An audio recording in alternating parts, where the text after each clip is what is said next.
এই পৃথিবীতে সকলে আমরা শান্তি চাই, শান্তি চায় না এমন কেউ আছে বলেন? নাই। নারী পুরুষ, শিক্ষিত অশিক্ষিত, ধনী গরিব, গ্রাম শহরে, তাঁতি ঋষি মুসি, ধোপা নাপিত, কামার কুমার, সামার, সিটার বাটপার, চোর গুন্ডা বদমাশ, ভালো মানুষ সৎ মানুষ, পেশাজীবী শ্রমজীবী কর্ম, যে কি চায় না? শান্তি চায় না। কিন্তু শান্তি যেই রাস্তায় আল্লাহ রাখছে হাঁটে তার উল্টো রাস্তায়। ভুল ঠিকানায় কোনোদিন চিঠি পাঠালে সে চিঠি পৌঁছায় না, ভুল ঠিকানায় চিঠি কি কোনোদিন পৌঁছায়? কোনোদিন পৌঁছায় না। রব্বে কারিম বলেন, তোমরা সকলে শান্তি চাও, কিন্তু শান্তি আমি রেখেছি কোন রাস্তায়? আর তোমরা যদি হাঁটো অন্য রাস্তায়, কোনোদিন সেই শান্তি নামক জিনিসের দেখা পাবে না। আল্লাহ তাআলা বলেন, আলা বিযিকরিল্লাহি তাতমাইন্নুল কুলুব, শান্তি আমি রেখেছি একমাত্র আমার ইবাদত বন্দেগী, আমার দ্বীনের মধ্যে চলা, আমার জিকির করার মধ্যে। শান্তি, ইতমিনান, নিরাপত্তা, আসান আমান আছে আমার জিকিরের মধ্যে, আমার হুকুম হাকাম মানার মধ্যে। আল্লাযী আত'আমাহুম মিন জু' ওয়া আমানাহুম মিন খাউফ ফালইয়াবুদু রাব্ব হাযাল বাইত আল্লাযী আত'আমাহুম মিন জু' ওয়া আমানাহুম মিন খাউফ। তোমরা যদি আমার ইবাদত বন্দেগী করো, আমার দ্বীনের পথে পরিপূর্ণভাবে ইতমিনানের সাথে চলো, তাহলে আমি তোমাদেরকে রিজিক দান করব, তোমাদের অভাব অনটন দূর করে দেব।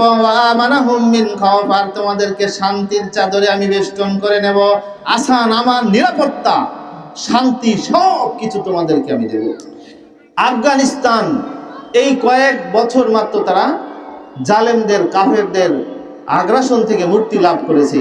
এমন গাড়ি তারা এই 3 বছরের মধ্যে, 4 বছরের মধ্যে বানাইছে, জাপানও অত ভালো গাড়ি বানাইতে পারে নাই। 1 টাকা দুর্নীতির কোনো ঘটনা ঘটে নাই, 1 টাকা চুরির কোনো রেকর্ড এই 4 বছরে নাই, একটা ধর্ষণ হয় নাই, একটা খুন হয় নাই, একটা কোনো দুর্ঘটনা ঘটে নাই। এই হলো আল্লাহর আইনের শাসন। আল্লাহর আইনের শাসনের এই হলো সুফল। ওমর বিন আব্দুল আজিজের জামানায়, মানে ওমর রাদিয়াল্লাহু আনহু, তিনি যেমন শাসক ছিলেন, ওমর বিন আব্দুল আজিজ উনি ওমরের মতোই শাসন করতেন। খোলাফায়ে রাশেদার পরবর্তী জামানার একজন উমাইয়া শাসক, ভালো শাসক। ওনার জামানায়ও ইনি পরিপূর্ণভাবে ইসলাম যেভাবে বলে ঠিক ঠিক সেভাবে রাষ্ট্র পরিচালনা করতেন। তার জামানার মধ্যে এমন কোনো অনাহারী, ক্ষুধার্ত, অসহায় কোনো মানুষ খুঁজে পাওয়া যাইত না। এক ব্যক্তি জাকাত কাকে দেবে, জাকাত দেওয়ার লোক খুঁজে পায় না। ঘটি বাটি লোটা যা জাকাতের জন্য নির্ধারিত হয়েছে, বস্তায় ভইরা রাস্তায় ঘুরতেছে, রাস্তায় রাস্তায় ঘুরতেছে, কিন্তু কোনো লোক পায় না। কাকে জাকাত দেবে? ধনী মানুষ তো জাকাত খাইতে পারবে না, গরিব খুঁজে পাচ্ছে না। হঠাৎ করে একটা গরিব মানুষ খুঁজে পেয়েছে, বলে, ভাই তুমি কি গরিব মানুষ, তোমাকে পেয়ে আমার খুব ভালো হয়েছে, তুমি মেহেরবানি করে আমার এই জাকাতের এই জিনিসগুলো নিয়ে তুমি আমাকে বাঁচাও। জাকাত যার উপরে ওয়াজিব সে তো ঠেকা, যে জাকাত দেবে সে তো ঠেকা না। সে ইচ্ছা করলে তার জন্য জাকাত নেওয়া ফরজ না, কিন্তু যার উপর জাকাত ফরজ হয়েছে তার জাকাত দিতে হবে, তার উপর ফরজ। তো ঠেকাকে উনি যদি না নেয়, উনি ভ্যানসালেই খাবে, উনি মাছ বেশি খাবে। আর আপনি না দিতে পারলে আপনি জাহান্নামে যাবেন, ঠেকা তো আপনি।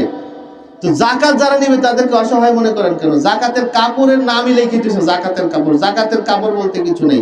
জাকাত যার হক, তার টাকা তারে বুঝে দেবেন। সে কাপড় কিনবে না, শাড়ি কিনবে না, মশারি কিনবে, সে তার ব্যাপার। আরেকজনের টাকা দিয়ে আপনি বাজার ঘুরে দেবেন কেন? যার টাকা তারে বুঝাই দেবেন। বরঞ্চ একটা বড় অ্যামাউন্ট দিতে হয়, যা দিয়ে তার একটা কাজ হয়।